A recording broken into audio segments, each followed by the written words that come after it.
Hello everyone, my name is Mahesh Kumar and I'm a practicing advocate at Hyderabad.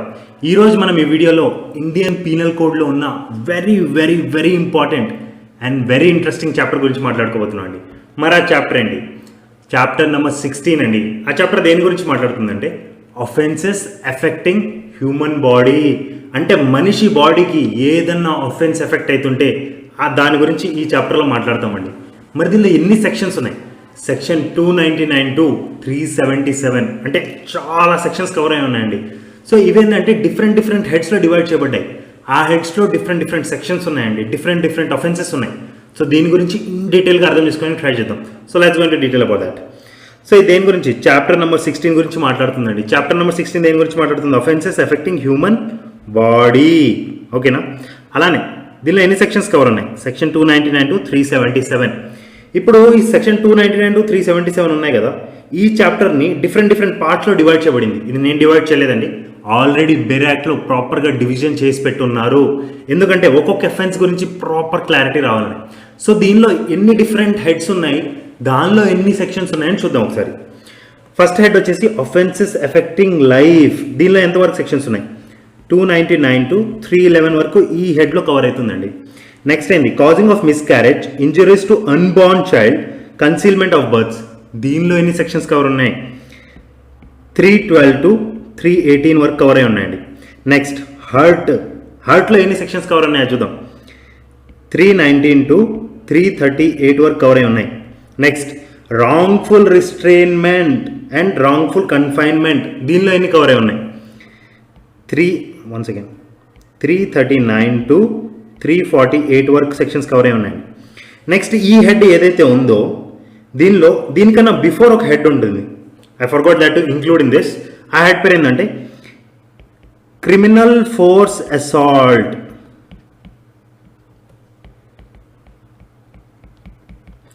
Criminal force అసాల్ట్లో ఎన్ని sections cover అయినాయి అది చూద్దామండి.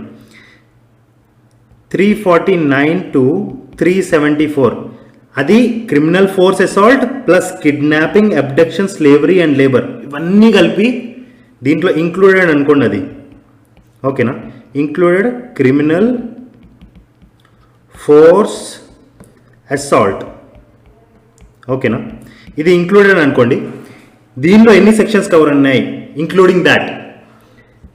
349 to 374 వరకు cover అయి ఉన్నాయండి.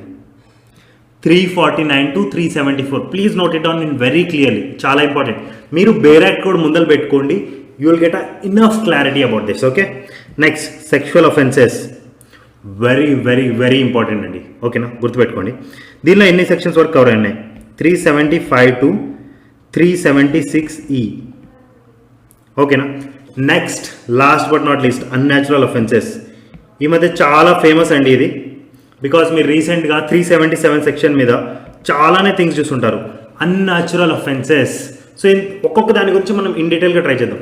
ఈ క్లాస్లో మనం దేని గురించి మాట్లాడుకోబోతున్నాం అంటే అఫెన్సెస్ ఎఫెక్టింగ్ లైఫ్ గురించి మాట్లాడుతున్నాం. దానిలో కూడా మళ్ళీ సబ్ డివిజన్స్ ఉన్నాయండి. సో మీకు అండర్స్టాండ్ చేయడానికి నేను సబ్ డివిజన్ చేశాను. జనరల్గా ఏమంది 299 టు 311 సెక్షన్ చెప్పేస్తే అయిపోతుంది. బట్ వాట్ ఐఎమ్ డూయింగ్, నేను దాన్ని కూడా ప్రాపర్గా డివైడ్ చేసి పెట్టాను. చూడండి, లెట్స్ గో టు దట్.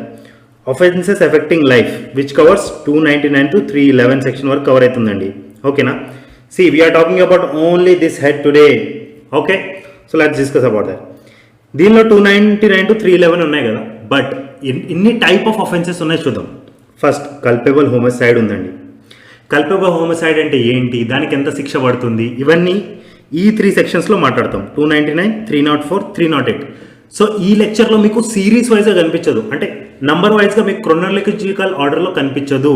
నీకేంటంటే ఒక్కొక్క అఫెన్స్ గురించి ఒక్కొక్కలాగా డిసైడ్ చేయబడింది. అది డిఫరెంట్ సెక్షన్స్లో ఉంది కాబట్టి ఈ సెక్షన్స్ లాజిక్ ప్రకారమే మనం చదువుకున్నాము. So first will go with 299, second 304, third 308 which talks about culpable homicide. Next అలానే మర్డర్. సెక్షన్ 300, 301, 302, 303, 307 మర్డర్లో కవర్ అవుతుంది. మీరు ఫాస్ట్గా వెళ్తున్నానని అనుకోవద్దు, ఎందుకంటే తర్వాత ఆల్రెడీ ఈ టాపిక్స్ వచ్చినప్పుడు బాగా కవర్ చేస్తాను నేను. అప్పుడు మీకు చాలా క్లారిటీగా అర్థమవుతుంది. This is just to right, because మీకు ఏంటంటే ఒక అండర్స్టాండింగ్ రావాలి, ఒక ఓవర్ వ్యూ రావాలి అనేసి, అంత మాత్రమే. ఓకేనా? Death by negligent act. దీనిలో section 304A. Okay? Dowry death. 304B suicide 305, 306, 309. అలానే ఠగ్ 310, 311. ఇప్పుడు ఫస్ట్ కల్పేబుల్ హోమోసైడ్ అంటే ఏంటి? ఇప్పుడు జనరల్గా కల్పేబుల్ హోమోసైడ్ మర్డర్ ఆల్మోస్ట్ సేమేనండి, ఏం పెద్ద డిఫరెన్స్ ఉండదు. బట్ చిన్న చిన్న లాజిక్ వల్ల కొంతమంది కల్పేబుల్ హోమోసైడ్లో ఎఫెక్ట్ అవుతారు, కొంతమంది మర్డర్లో ఎఫెక్ట్ అవుతారు. సో కల్పేబుల్ హోమోసైడ్ అంటే ఏంటంటే సింపుల్ లాజిక్. కల్పేబుల్ అంటే ఏంటంటే worthy of blame, worthy of blame culpable అంటే, ఓకేనా? అలానే హోమో అంటే మ్యాన్, సైడ్ అంటే కిల్లింగ్. ఇప్పుడు మీకు ఇది జనరల్గా గుర్తు కావాలంటే, హోమోసైడ్ జనరల్గా గుర్తు కావాలంటే మీరు ఆలోచించండి. పెస్టిసైడ్, సైడ్ ఉంది చూడండి, పెస్టిసైడ్. అలానే సెకండ్ వచ్చేసి సూసైడ్, దానిలో కూడా సైడ్ కవర్ అయింది. సైడ్ అంటే ఏంటి? కిల్లింగ్. సూసైడ్ అంటే వాడిని వాడు చంపుకుంటున్నాడు. పెస్టిసైడ్స్ అంటే మనం కిటాణులను చంపుతున్నాం. అర్థమవుతుందా? సో సైడ్ అనేది అలా గుర్తుంచుకోండి, ఎందుకంటే మనం జనరల్ భాషలో కూడా ఇది మాట్లాడుతుంటాం, బట్ మనం ఎప్పుడు కీన్గా అబ్జర్వ్ చేయం కాబట్టి మనకు గుర్తుండదు. So culpable, worthy of blame, homo means man, side means killing. దీనికి అర్థం ఏంటంటే homicide means killing of a man by a man. మీకు తెలిసిందే కదండి, ఐపీసీలో మ్యాన్ అంటే హీ వస్తుంది, షీ వస్తుంది, ఉమెన్ వస్తుంది, మ్యాన్ వస్తాడు, అందరు వస్తారు, ఓకేనా? So man means everyone, okay? Homicide means killing of a man by a man, okay? మరి కల్పబుల్ హోమోసైడ్కి బేరాక్లో ఏం డెఫినేషన్ ఉంది, దాన్ని అనలైజ్ చేద్దాం మనం first. Whoever causes death by doing an act with the intention of causing death or with the intention of causing such bodily injury as is likely to cause death or with the knowledge that he is likely by such act to cause death commits the offense of culpable homicide. బేరాక్ language. మరి మనం simple లాంగ్వేజ్లో అర్థం చేసుకోవడం try చేద్దాం. ఏదైనా activity చేయాలండి, ఏదైనా activity చేయాలి, ఆ యాక్టివిటీ వల్ల దానికి బ్యాక్గ్రౌండ్లో ఆ మనిషికి ఇంటెన్షన్ ఉండాలి. అది దేనికోసమే ఉండాలి? కాజింగ్ డెత్ అయ్యేటట్టు ఉండాలి, నాలెడ్జ్ ఉండాలి, బాడీని ఇంజురీ చేసేటట్టు ఉండాలి. ఈ ఇంటెన్షన్స్ తోటి ఈ యాక్టివిటీ కమిట్ చేసినప్పుడు ఆ మనిషి చచ్చిపోతాడు. ఇప్పుడు మీరు ఒక మనిషిని ఘోరంగా కొట్టారనుకోండి, ఆ మనిషి చచ్చిపోవచ్చు కదండి. సెకండ్ మీరు ఆ నాలెడ్జ్తోనే కొడుతున్నారు, ఈ మనిషి చచ్చిపోవాలని, అంటే ఇంటెన్షన్ తోటి ఆ నాలెడ్జ్తోనే కొడుతున్నారు, ఈ మనిషి పక్కా చచ్చిపోతాడు అనేసి. అలానే బాడీని ఎలాంటి ఇంజురీస్ క్రియేట్ చేస్తున్నారంటే ఆ మనిషి మ్యాండేటరీ చచ్చిపోతాడు. చచ్చిపోవాలి, చచ్చిపోతేనే కల్పబుల్ హోమోసైడ్ కిందికి వస్తుంది, ఓకేనా? మరి దీనికి పనిష్మెంట్ ఎంత పడుతుందండి? Punishment for culpable హోమోసైడ్ not amounting murder. Murder కాదు ఇది, కల్పబుల్ హోమోసైడ్ కింద. ఎందుకు చెప్పానంటే ఒక రవ్వంత డిఫరెన్స్ అండి కల్పబుల్ హోమోసైడ్కి మర్డర్కి. దాని తర్వాత మీకు పోయే కొంది వాటి ఇద్దరి మధ్యన డిఫరెన్సెస్ ప్రాపర్గా అర్థం చేపించడానికి నేను ట్రై చేస్తాను, ఓకేనా?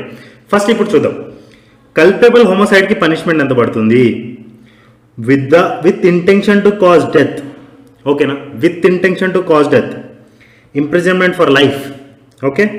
Imprisonment for 10 years and fine or both, ఓకేనా?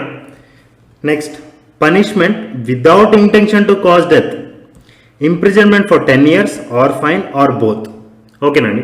Let's go to next section number 308 దేని గురించి మాట్లాడుతుంది? Attempt to commit culpable homicide. ఇక్కడ మీరు డెత్ అవ్వలేదండి, just you're attempting it. Culpable homicide complete అవ్వలేదు, దానివల్ల ఏ మనిషి డెత్ అవ్వలేదు, you are just attempting it. Attempting కూడా సేమ్ యాక్టివిటీ చేస్తున్నారు with following intentions, knowledge and bodily injury everything, but దానివల్ల డెత్ అవ్వలేదు, ఇంకా డెత్ అవ్వలేదు, you are just attempting it. Attempt చేస్తున్నారండి, ఓకేనా? కంప్లీట్ అవ్వలేదు, దానివల్ల డెత్ ఏ మనిషిది అవ్వట్లేదు, ఓకేనా? పనిష్మెంట్ ఎంత దీనికి? ఏం హర్ట్ అవ్వలేదు అనుకోండి. ఇప్పుడు నేను అటెంప్ట్ చేశానండి, ఒక మనిషిని చంపడానికి అటెంప్ట్ చేశాను, బట్ దానివల్ల ఏం హర్ట్ కాలేదు, ఆ మనిషికి కూడా తగలలేదు అనుకోండి, అప్పుడు ఏమవుతుంది? Imprisonment for 3 years or fine or both, ఓకేనా? అలానే అటెంప్ట్ చేశాను, హర్ట్ అయింది. ఇప్పుడు ఒక మనిషికి నేను కత్తి గుచ్చడానికి వెళ్ళాను, జస్ట్ ఫ్లెష్కి ఇలా కట్ అయ్యి బయటకు వచ్చేసింది. అది అటెంప్ట్ మాత్రమే చేశాను, హర్ట్ కూడా అయింది, కాకపోతే ఆ హర్ట్ డెత్ అవ్వలేదు, ఓకేనా? హర్ట్ అయింది. Imprisonment for 7 years or fine or both. ఇక్కడ మీరు క్లారిటీ గుర్తుపెట్టుకోవాల్సింది ఏంటంటే అటెంప్ట్ అంటే డెత్ అవ్వట్లేదు, ఆ మనిషిది డెత్ అవ్వట్లేదు, ఈధర్ అసలు ఏమీ ప్రాబ్లం కావట్లేదు, లేకపోతే హర్ట్ అవుతుంది, కాకపోతే సింపుల్ హర్ట్ అవుతుంది అనుకోండి బై సపోజ్, కానీ మీరు చంపటానికి వెళ్ళారు, కల్పబుల్ హోమోసైడ్ చేయడానికి వెళ్ళారు, ఓకేనా? Let's go to next section. Next సెక్షన్కి వెళ్ళే ముందర, ఎందుకంటే నెక్స్ట్ టాపిక్ వచ్చేసి మీరు ప్రాపర్గా నేను పైన అర్థం చేయించాను కదా. Next we're going to murder. కల్పెబుల్